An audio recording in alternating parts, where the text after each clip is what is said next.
We're not too sure what happened. That's what we're trying to find out. I got 2 emails today from the embassy in Zanzibar, and it said the investigation is still ongoing. That they have not determined the cause of death yet at all. Local authorities in Zanzibar initially said that Ashlee took her own life, but you guys released a statement saying that her death was suspicious. What do you think happened?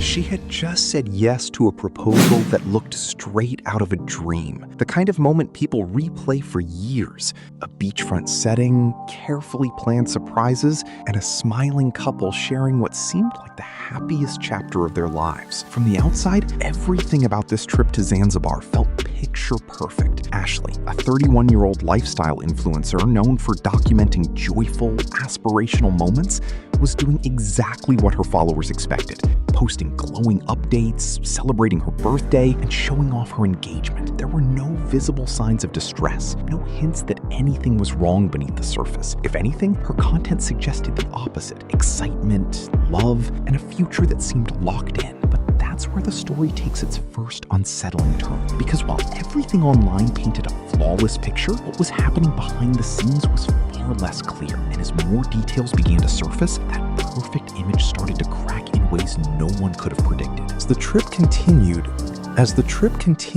the atmosphere reportedly shifted in a way that few people outside their private circle could have imagined. What started as a celebration slowly turned into tension, culminating in a heated argument on the night of April 8th. According to accounts from the resort staff, the situation escalated to the point where intervention became necessary. The couple was separated and placed in different villas, spaced about 10 minutes apart, in an effort to diffuse whatever conflict had erupted between them. And this wasn't described as a one-time disagreement either.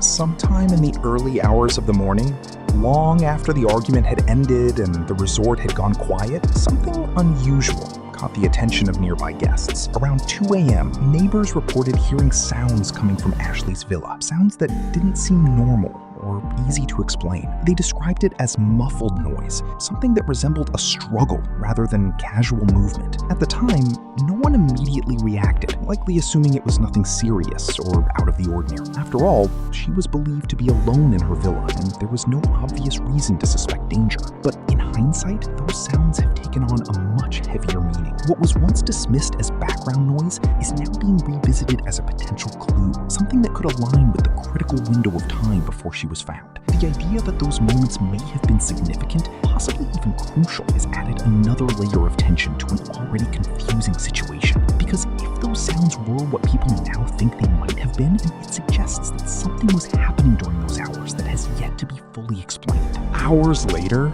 the situation took a devastating turn. Ashlee was discovered unresponsive inside her villa, specifically in the closet, under circumstances that immediately raised concern. Her fiancé had reportedly returned to the villa with staff members, saying he wanted to check on her or speak with her. That's when they found her. The details surrounding her condition were alarming, and she was quickly rushed for medical attention. Despite those efforts, she did not survive. Initial reports indicated that the cause of death involved suffocation, leading to cerebral hypoxia. Beyond that, the specifics became increasingly unclear. The location where she was found, combined with the timing and the events that had unfolded just hours earlier, created a situation that didn't sit right with many people. There were too many unanswered questions, too many gaps in the sequence of events. And while early assumptions were made about what might have happened, those assumptions didn't fully align with the context surrounding her final hours,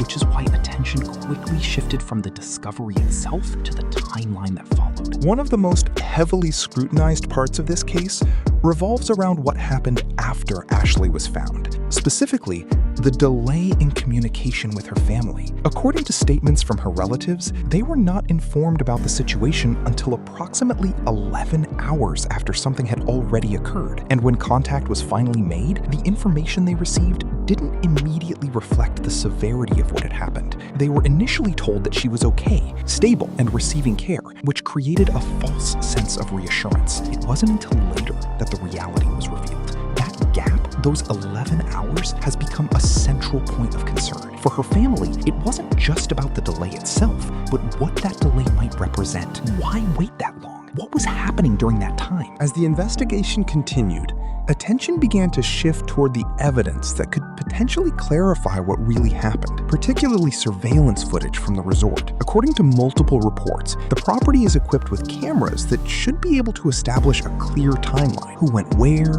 and when. Yet despite this, the footage has not been publicly released, and even Ashlee's family has stated that they have not been given access to it. This lack of visibility has only added to the growing sense of uncertainty. At the same time, there have been indications that authorities are taking the situation seriously enough to keep key individuals in the country while the investigation is ongoing. Reports have suggested that travel documents were restricted, preventing departure until more clarity is reached. Officially, the fiancé is still considered a witness rather than a suspect, but that distinction hasn't stopped public speculation, because when critical evidence exists but isn't being shared, it leaves room for doubt to grow. And in this case, that doubt has become impossible to ignore. As more details surfaced, the conversation expanded beyond just the events of that night and began to include aspects of the fiancé's past and the broader context of the relationship. Online discussions quickly picked apart previous relationships, including a prior marriage that ended a few years earlier. While the reasons behind that separation haven't been officially confirmed, speculation has linked it to patterns of behavior that some believe may be relevant now. In addition to that, unverified claims about actions during the trip itself, particularly allegations of infidelity, have continued to circulate. It's important to note that these claims remain unproven, but they've played a significant role in shaping public perception. Social media has amplified every detail, with theories ranging from emotional conflict escalating out of control to more deliberate possibilities. None of these theories have been confirmed by authorities, yet they continue to gain traction. And that's what makes this final layer of the story so complex. Because while the investigation focuses on evidence, the public conversation is driven by interpretation. And until definitive answers are provided, that gap between fact and speculation is only going to keep growing. As pressure from the public continued to build, the focus shifted back to the official investigation and how it was being handled. Early on, there were suggestions that authorities were leaning toward a quick conclusion before all the facts had been fully examined, which didn't sit well with Ashlee's family or the growing number of people following the case. They began pushing harder for transparency, asking direct questions about the timeline, the evidence, and most importantly, the surveillance footage that could potentially clarify everything. The lack of immediate answers only intensified suspicion. Why wasn't more information being shared? Why did it feel like key details were being held back? For the family, this wasn't just about closure. It was about making sure the truth wasn't overlooked or rushed. And as they continued speaking out, as pressure from the public continued to build, the focus shifted back to the official investigation and how it was being handled. Early on, there were suggestions that authorities were leaning toward a quick conclusion before all the facts had been fully examined, which didn't sit well with Ashlee's family or the growing number of people following the case. They began pushing harder for transparency, asking direct questions about the timeline, the evidence, and most importantly, the surveillance footage that could potentially clarify everything. The lack of immediate answers only intensified suspicion. Why wasn't more information being shared? Why did it feel like key details were being held back? For the family, this wasn't just about closure. It was about making sure the truth wasn't overlooked or rushed. And as they continued speaking out, their persistence started drawing wider attention, turning what might have remained a quiet investigation into something much more public and closely watched. And that brings everything back to the question that still hasn't been answered. How does a trip that started with celebration, love, and a new engagement end in a situation filled with uncertainty, conflicting timelines, and unanswered questions? From the outside, it seemed like a story that was already written, a happy milestone shared with the world. But within a matter of hours, that story took a turn no one expected. The argument, the separation, the unexplained sounds in the early morning, the delayed communication, and the missing clarity around key evidence all form a chain of events that doesn't easily fit into a simple explanation. Whether the final outcome points to one conclusion or another, what's clear is that there are still pieces of this story that haven't been fully understood. And until those pieces are put together,